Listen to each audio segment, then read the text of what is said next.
ইসরায়েলের শক্তিশালী কোনো বোমাই আর কাজে আসবে না, ইরান নিচ্ছে সেই প্রস্তুতি।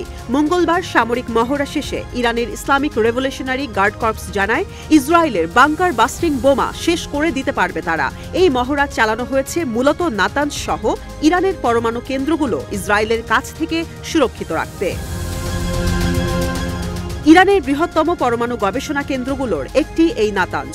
এখানে এমনভাবে আকাশ প্রতিরক্ষা ব্যবস্থা স্থাপন করা আছে যে কোনো মিসাইল, ড্রোন বা যুদ্ধবিমান ভূপাতিত করতে পারবে তেহরান। বোমাগুলো রাডারে ধরা পড়ার ক্ষেত্রে তুলনামূলক ছোট হওয়ায় এগুলো ভূপাতিত করা বেশ কঠিন। এক্ষেত্রে এয়ার ডিফেন্সও খুব গুরুত্বপূর্ণ একটি বিষয়।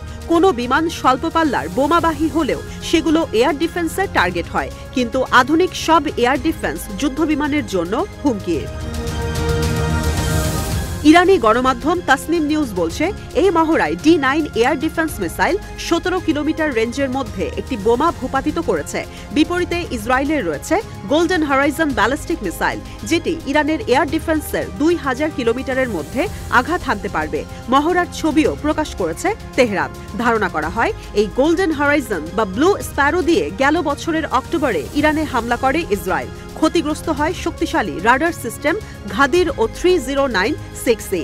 ইরানের পরমাণু প্রকল্পের সঙ্গে সংশ্লিষ্ট পার্চিন সামরিক ঘাঁটিতে আঘাত হানে ইসরায়েলের ড্রোন আর মিসাইল। বিশেষজ্ঞরা বলছেন, চলতি বছর প্রথম আর এখন পর্যন্ত তৃতীয়বারের মতো ইরানে হামলা করতে পারে ইসরায়েল। প্রতিশোধ নিতে পারে 2024 সালের এপ্রিল আর অক্টোবরে ইতিহাসের সবচেয়ে শক্তিশালী ড্রোন আর ক্ষেপণাস্ত্র হামলার। সেই হামলায় ইসরায়েলের গুরুত্বপূর্ণ বিমান ঘাঁটি নেভাটিম ক্ষতিগ্রস্ত হয়েছিল।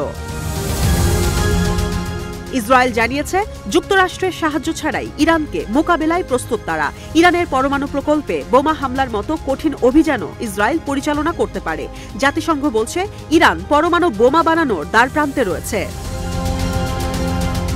তবে ইসরায়েলের এত বড় বিমান নেই যে এত বোমা বহন করে পর্বতের আশপাশ গিয়ে পরমাণু প্রকল্পে হামলা করবে।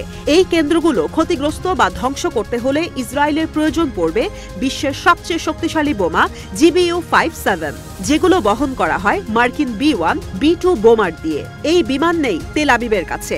নেই 13,600 কিলোগ্রামের ডিভাইস, যেটি বিস্ফোরণের আগে মাটির অনেক নিচে গিয়ে বাংকার ধ্বংস করে ভূমিকম্পের সৃষ্টি করবে। আপাতত ইসরায়েলের কাছে রয়েছে GBU-28 2260 কিলোগ্রামের বোমা। তেল আবিব 100 বোমা কেনার কথা ভাবছে যুক্তরাষ্ট্র থেকে। এই বোমাগুলো মাত্র 10 কিলোমিটার পর্যন্ত উঠতে পারে।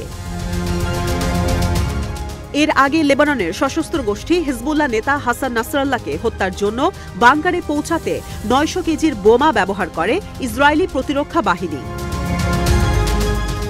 বিশ্লেষকরা বলছেন, রাশিয়ার টর এয়ার ডিফেন্স সিস্টেম এখন ইরানের কাছে। এই সিস্টেম বড় বোমা ভূপাতিত করতে সক্ষম, যে কারণে পরমাণু প্রকল্পে বোমা হামলা করে সফল নাও হতে পারে ইসরায়েল।